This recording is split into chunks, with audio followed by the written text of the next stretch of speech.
বছর থাকা এবং পুরাতন স্বৈরাচারের দোষর হিসেবে যে কাজ করতেছে, তাহলে বাংলাদেশে এবার গত 24-এ যে 2000-এর অধিক লাশ পড়ছে, এইবার 2 লাখের অধিক লাশ পড়বে।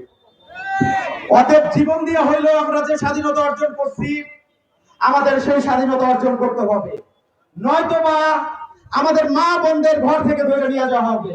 কারণ বিগত 16 বছরে আমরা দেখছি কিভাবে তারা স্বৈরাচারিত্ব কায়েম করছে। বর্তমানে যে দল বিভিন্ন ভাবে চাঁদাবাজি, ধর্ষণ এবং লুট করে জমি দখল করে যেভাবে তারা আবার স্বৈরাচার হওয়ার চেষ্টা করতেছে, তারা তাদের চেয়েও ভয়ঙ্কর হবে। এটা আমার মুখের কথা না।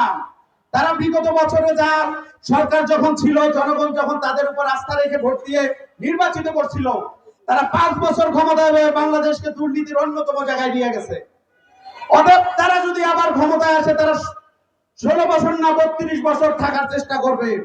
বাংলাদেশের 2400 না 24 লক্ষ মানুষ যদি মারতে হয়, তারা তাই করবে।